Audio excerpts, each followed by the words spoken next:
All right, welcome to November. Well, in all honesty, it'll be November stroke December. I'm a bit late with the November one. It's what it is. I'm in France at the minute, and it's December the 1st today. We've been here. It's Friday, so we've been here since last Saturday. So I've kind of missed November's deadline, and then we'll go back to England tomorrow. That's Saturday, and then. Sunday we've got the Carp Society, we've got a board meeting in the morning, and we've got the AGM.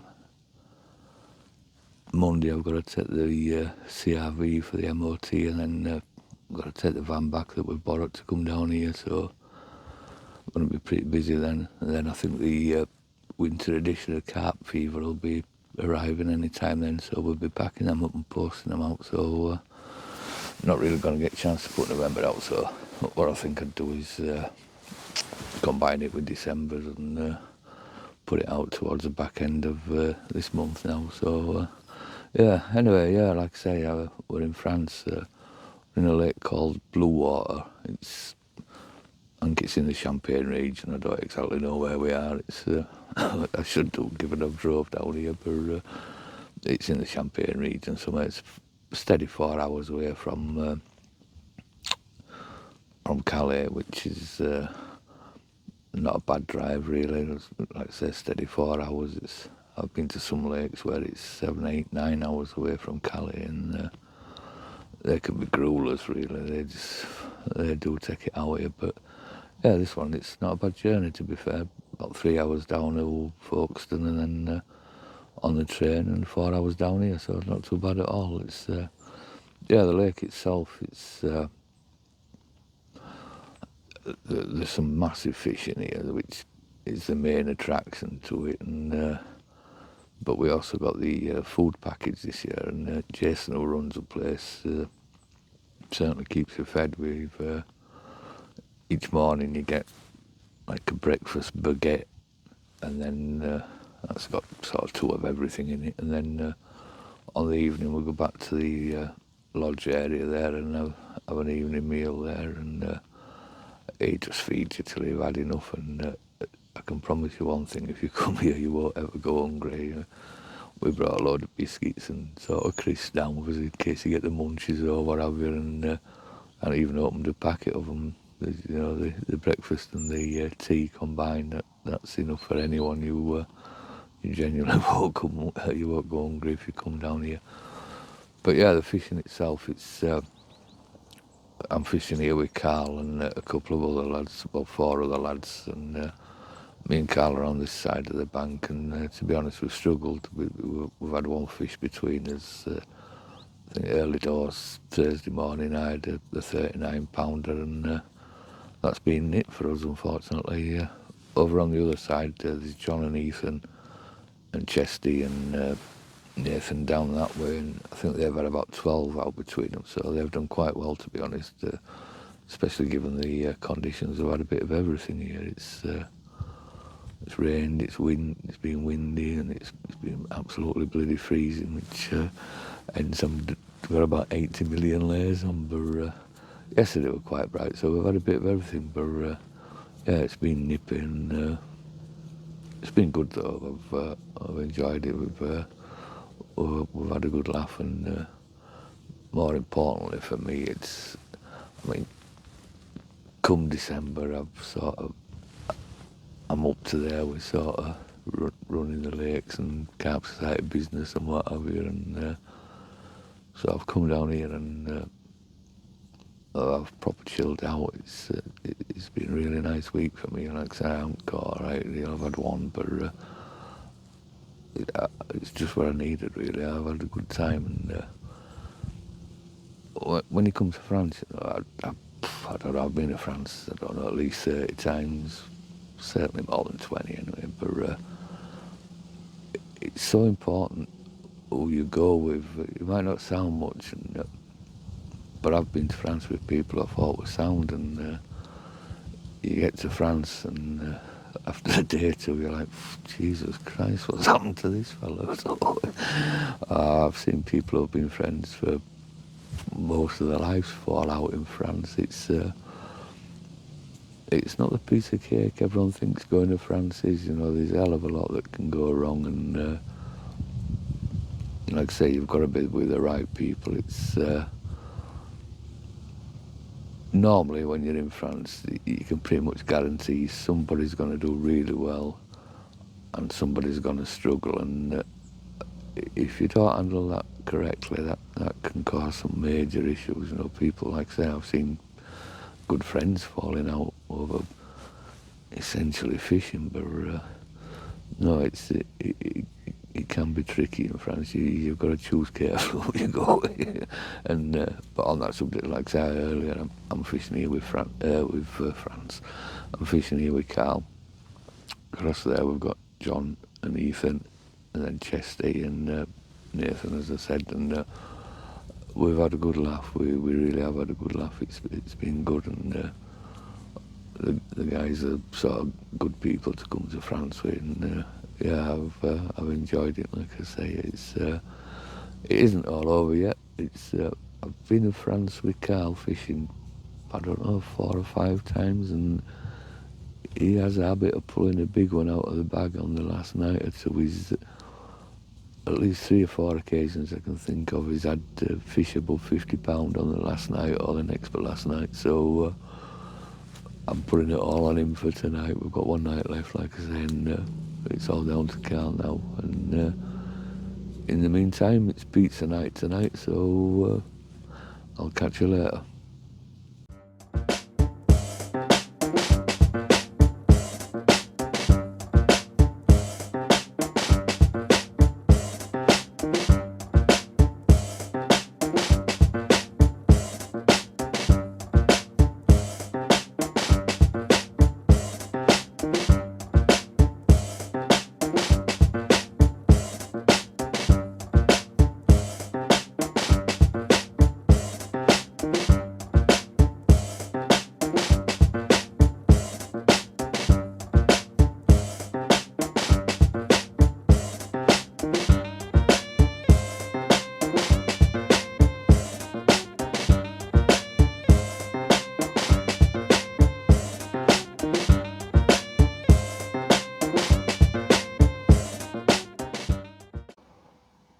Right then, here we are, back from France, as you can see, back at Horseshoe now, and yeah, I had a good time in France.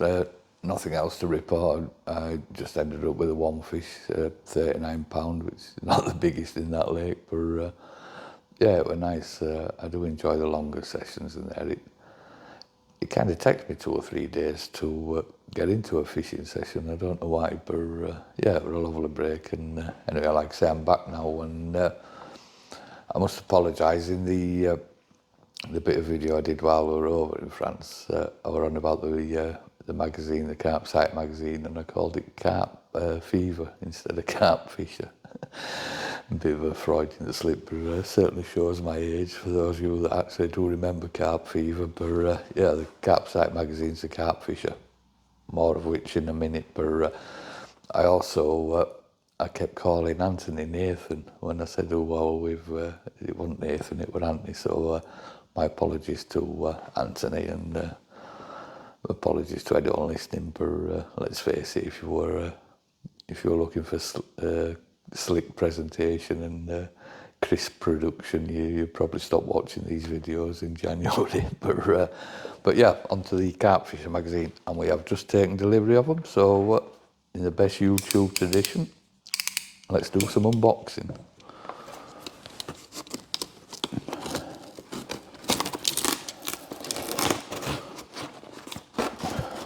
Be interesting if I slice my hand open on YouTube, won't it?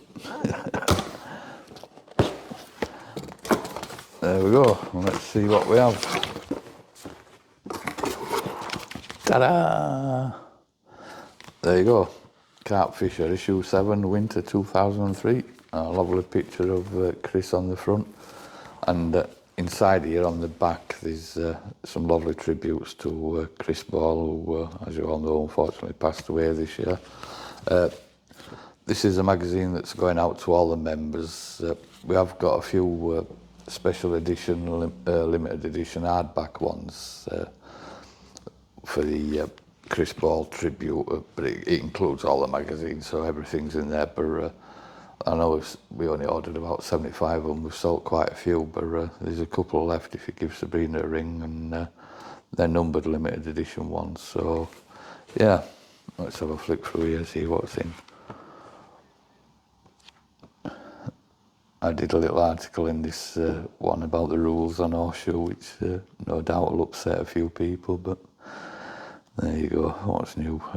Article with Steve Briggs, Joe Turnbull, of course, Mr. Paisley, Tim himself.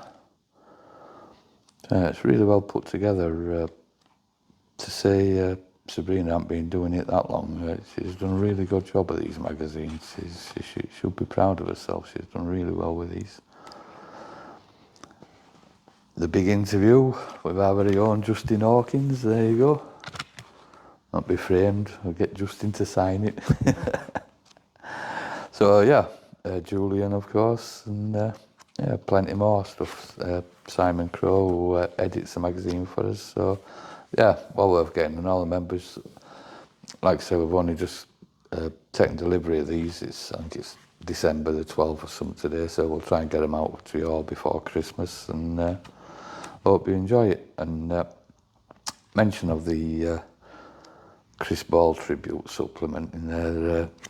Derek went down to Chris's family home the other week, and his family have given us a few things for the museum. I say given us, they've lent them us for display, but a lot of them is photos and magazine articles, and ideally what we're wanting is somebody to digitise them all for us. I mean, there's that many of them, God knows where you start, but I'll give you a rough idea of what I mean. It's, this is just one box. There's 5 or 6 of these boxes, but if you have a look in here, there's just photos after photos after photos. So I think Derek's coming up to sort through them, and when he's seen what's what, we ideally would like them digitising and put them online in some form. So if you know anybody who's into that sort of thing who can help us out with that, I mean, might be an ideal project for somebody at university doing some sort of photography thing or other. But yeah, there's stacks of it, but there's some really interesting photos, and I had a quick look through the other day, and some lovely black and white photos from back in the day. They really do need preserving. It's, I mean, monetary wise, there's not a great deal of value in them, but historically they're unbelievable. There's just so much information in this stuff that it does really need cataloguing, and like I say, they're just not in photo form like this. They just take up so much space. So yeah, if anyone knows anyone that can do stuff for us, yeah, just have a quick flick through here. Yeah, there's people on here. There's Julian there, look. But like I said, I bet there's bloody tens of thousands of them. You don't have to do them all. But yeah, if you know anyone who can help us out with that, get in touch with us.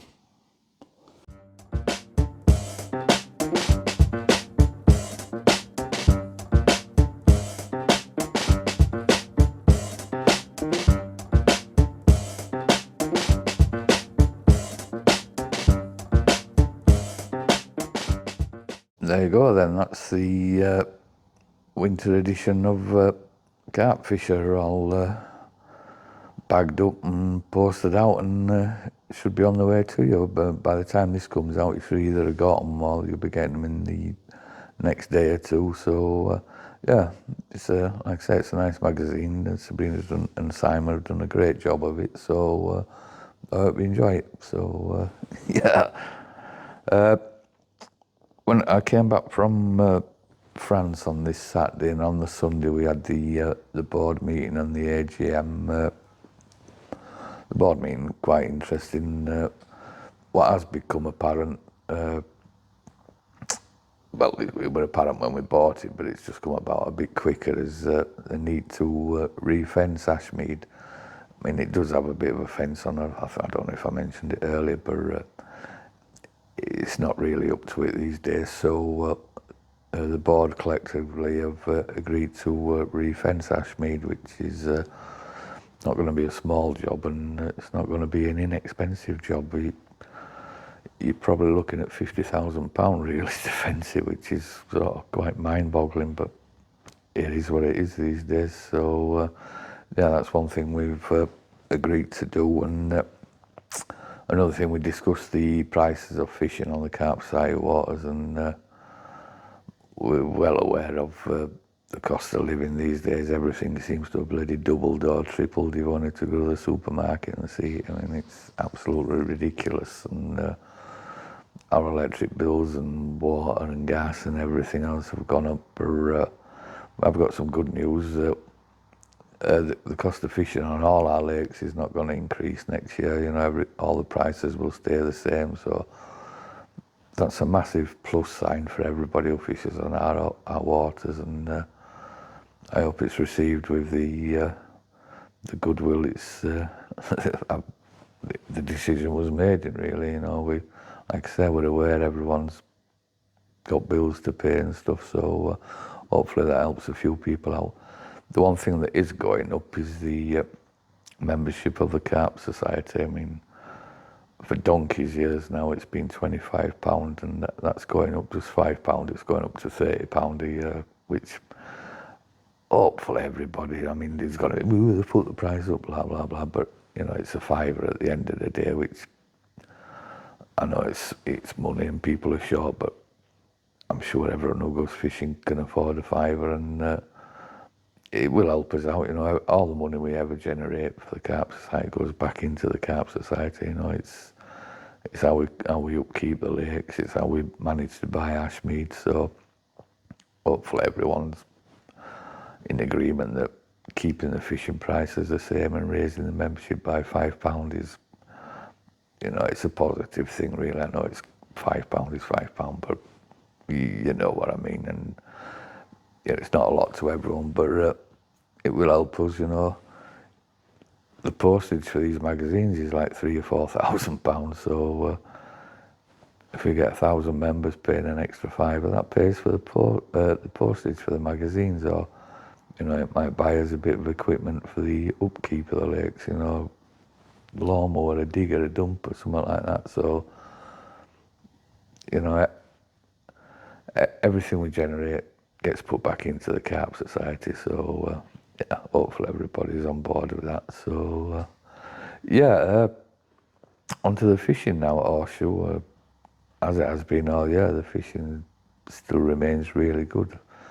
I mentioned earlier, it's the middle of December now, and young Miles, not me, I would never describe myself as young, them days are long gone, but young Miles has had 330s out in the last couple of days. He had a 31, a 32 and a 34, and November, like I say, I missed November's video, I've combined it with this one, but November just carried on fishing really, really well, you know, loads and loads of fish above £30 out. I was talking to someone the other day, what I've noticed, because I kind of put the pictures up on Facebook, and 3 or 4 years ago I seemed to be putting a load of pictures up of fish that were like £28, £29. Then a couple of years ago I seemed to be putting up a load of fish that were 30, 31, 32, and this year I've been blown away by the amount of fish I've put on that have been above £35, so that's fantastic going, and you know, there's a hell of a lot of good fish in here now. Some people say, oh, you need 40s. Yeah, maybe, everyone likes to catch a 40, but there's thousands and thousands of anglers that are happy fishing for 20s and 30s, you know, and if that's your bag, you'll struggle to find anywhere as good as Horseshoe. I know I keep seeing videos of these lakes saying this, that and the other and stuff, but you won't be Horseshoe, so hopefully we'll see a few more of you down here next year. So yeah, talking about the fish on our show, it did its first VS40 the other week. It's the VS fish, one of them in particular we call the party fish, that seemed to grow a lot higher, a lot quicker than the others, and we all thought that'd be the first fish to go above 40. And when I seen a picture of the 40 the other day, it looked very similar to the party fish, so I did actually advertise it as a party fish, and on further examination, by further examination I mean people phoning me up and saying that's not the party fish. I had a closer look at it, and lo and behold, it's not the party fish. So it's a fish that came out at £36 earlier on in the year, so amazing to see that. And then I think the party fish came out at 39 something the week before that, so watch this space, it's there's a hell of a lot of fish above 35 that could push above 40, but like I said, we're not really desperate to have fish above 40. We're happy with where the things are going, so yeah, long may that continue. The other lakes, I don't know if I mentioned before, Farriers has done a couple of 49s recently, so that's nice to say. One of them were a fish whose previous best has been 46, so some steady growth on the fish down there, Everyone knows about Farriers, I don't really know what to go on about that. Ashmead's fished really well this year, and it's quite funny because I count my blessings. We never had any problems with the oxygen down at Ashmead this year, which were one of my biggest fears, considering what happened last year. But lo and behold, you just get above that, and it's absolutely flooded now. I haven't been down, unfortunately, but the guys down there have sent me some videos, and yeah, it's proper flooded. So we're gonna have to wait for that all to bloody disperse before we can even start with the fence. So that sets us back a little bit, but these things happen when you're running fisheries. It's unavoidable. You can't fight nature. You've just got to do your best to it. So yeah, hopefully in the new year we can address that and get the fence up down at Ashmead. Hopefully I'll video the progress and you can see what it's like down Ashmead. But I have a feeling next year will be the rebirth of Ashmead. I won't say anymore, but just watch this space. And Little Farriers went down there the other Sunday. A few of the lads, Mark, Nick, Big Carl, John, and Ian, a guy who fishes on here. I got speaking to him earlier on this year, and he works for a fence company. And I had some gates that I bought a while ago that I hadn't been able to fit down at Little Farriers, but Ian, God bless him, volunteered to help us put the new gate on down there. So the other Sunday, a rather wet Sunday, we all went down there and got the new gate fitted on, and it looks fantastic. Thanks very much to Ian, and thank you for everyone else involved. While we were down there, we did a bit of maintenance. We repaired the otter fence down there. That were some of the posts were getting a bit rotten and broken and leaning and stuff. So we sorted them out and did a bit of strimming and just a bit of general maintenance. And yeah, thanks everyone who helped out there. It's place is looking nice, prim and proper now. So yeah, the winter syndicate started on Little Farriers. Last year they seemed to struggle a bit, and there weren't many fish out, but I know Roger's already had 3 fish out there. I think Robo's had a few out on the quiet as well. So the fishing seems to be going well, touchwood, so far on Little Farriers, and hopefully the weed cutting you saw in the last video have helped that out. So yeah, what I'll do now, I'll show you a few pictures of the fish that have been out on of Horseshoe, and a bit of the work we've been doing as well, and then I'll come back and we'll have the final say. So in the meantime, I'll catch you in a bit.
there you go then, and that just about wraps it up for this video, and indeed wraps it up for 2023.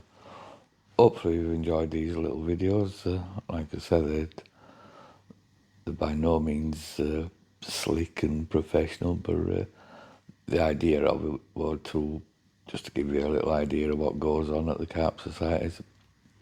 I'd kind of intended to do a bit more videoing of the work that we do, but doing the work and doing the videos kind of proved a bit difficult, really. So, yeah, but hopefully it's worked out all right.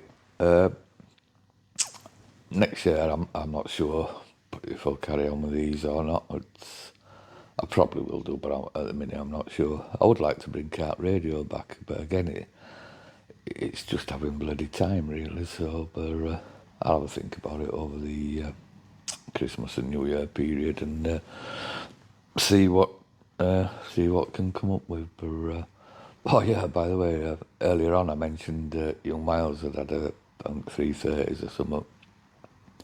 He actually went on. He did another night, one more night or two more nights, but he ended up with 8 fish, 6 of them being over £30. It's he had 31, 32, 34, 35, 38, and a couple more, and then the 20s he had, the ones that weren't 30s, he had a couple of 20s, a 28 and a 25, so, I mean, unbelievable. To have 6:30s in one session, it's never happened while I've been here, and I've been here donkey's years now, but it kind of doesn't surprise me, because there's been a few people this year who have had a few fish, and they've had 3:30s in a session and 4:30s in a session.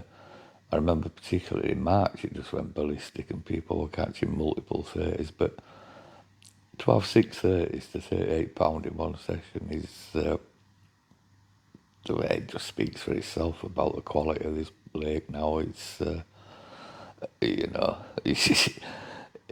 you don't need no bloody jazzed up advertising, 6 fish over 30 in one session.